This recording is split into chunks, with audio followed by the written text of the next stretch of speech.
سخت گنہگار کی توبہ بھی قبول ہوتی ہے۔ حضرت ابو سعید خدری رضی اللہ تعالی عنہ بیان کرتے ہیں کہ رسول اللہ صلی اللہ علیہ وسلم نے بیان فرمایا کہ پہلی قوموں میں سے ایک آدمی نے 99 آدمیوں کو قتل کر ڈالا۔ اس نے معلوم کرنا چاہا کہ اس وقت روئے زمین پر سب سے بڑا عالم کون ہے۔ ایک راہب کی نشاندہی کی گئی۔ اس راہب سے کہا کہ اس نے 99 آدمیوں کو موت کے گھاٹ اتار دیا ہے، کیا توبہ کی کوئی صورت ہے؟ راہب نے کہا نہیں۔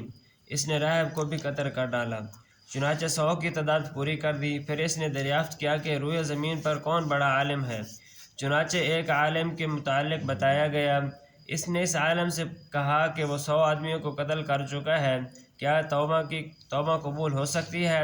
اس عالم نے جواب دیا ہاں، توبہ کی قبولیت کون سی چیز رکاوٹ بن سکتی ہے؟ فلاں علاقے میں جاؤ، وہاں کچھ لوگ اللہ تعالیٰ کی عبادت میں مصروف رہتے ہیں، تو بھی ان کی رفاقت میں اللہ کی عبادت میں مشغولیت اختیار کر اور اپنے ملک کی طرف واپس نہ آنا، وہ بری زمین ہے۔ اور وہ شخص چل دیا، جب نصف مسافت پر پہنچا تو فوت ہو گیا۔ اب اس کے متعلق رحمت اور عذاب کے فرشتوں کے درمیان جھگڑا کھڑا ہو گیا کہ رحمت کے فرشتوں کا موقف تھا کہ یہ تائب ہو کر اللہ تعالیٰ کی طرف متوجہ ہوا۔ عذاب کے فرشتوں نے کہا کہ اس نے تو کبھی کوئی نیکی کام نہیں کیا تھا۔ چنانچہ تصفیہ کے لیے ایک فرشتہ انسانی شکل میں آیا، تمام نے اس کو ثالث تسلیم کر لیا۔ اس نے کہا کہ دونوں طرف کی زمین ناپ لو، جس طرف کی مسافت کم ہوگی اس کا استحقاق اس بنیاد پر ہوگا۔ جب زمین کو ناپا گیا تو جس طرف وہ جا رہا تھا اس کی مسافت کم نکلی، اس بنیاد پر کہ رحمت کے فرشتوں نے اس کی روح کو اپنے قبض میں کر لیا۔ اور صحیح کی ایک روایت میں ہے کہ وہ نیک لوگوں کی بستی کی طرف ایک بلش زیادہ تھا، اس لیے اس کو ان میں شمار کیا گیا۔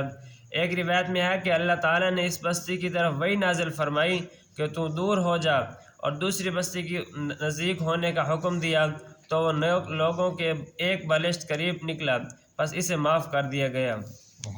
100 آدمیوں کے قاتل کا واقعہ۔ اس کے بارے میں رحمت کے فرشتوں اور عذاب کے فرشتوں کے درمیان جھگڑا ہوا۔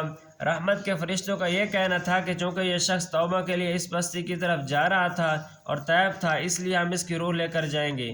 اور عذاب کے فرشتوں کا کہنا یہ تھا کہ اس شخص نے 100 آدمیوں کو ناحق قتل کیا ہے، ابھی تک اس نے توبہ نہیں کی تھی، اس لیے ہم اس کی روح کو لے کر جائیں گے۔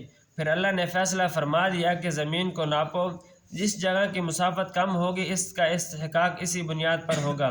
اس حدیث میں یہ بھی معلوم ہوتا ہے کہ آدمی جتنا بھی بڑا گنہگار بن جائے مگر اللہ کی رحمت سے مایوس نہیں ہونا چاہیے۔ علامہ طیبی فرماتے ہیں کہ جب کوئی بندہ سچے دل سے اللہ کی طرف متوجہ ہوتا ہے تو اللہ تعالیٰ اس سے راضی ہونے کے ساتھ ساتھ اللہ اس کے دشمنوں کو بھی راضی کر لیتے ہیں۔ اولاد آدم کے منہ کو قبر کی مٹی کے علاوہ کوئی چیز نہیں بھر سکتی۔ حضرت عبداللہ بن عباس اور حضرت انس بن مالک رضی اللہ تعالی عنہم روایت کرتے ہیں کہ رسول اللہ صلی اللہ علیہ وسلم نے فرمایا کہ اگر آدم علیہ السلام کے بیٹے کو سونے کی ایک وادی مل جائے تو وہ آرزو کرے گا کہ اسے 2 وادیاں میسر آ جائیں۔ آدم علیہ السلام کے بیٹے کے منہ کو قبر کی مٹی کے علاوہ کوئی چیز بھر نہیں سکتی، اور جو شخص توبہ کرتا ہے اللہ تعالیٰ اس کی توبہ قبول فرماتا ہے۔ آدمی کو ہمیشہ مال کی حرص رہتی ہے۔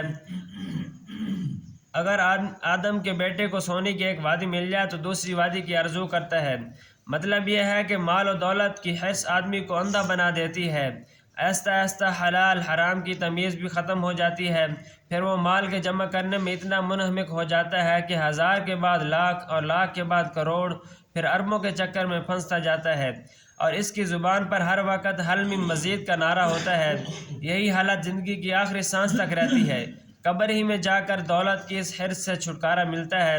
اگر آدمی اللہ سے تعلق جوڑ لے تو اللہ اس کو اطمینان قلب اور غنائے نفس نصیب فرما دیتے ہیں۔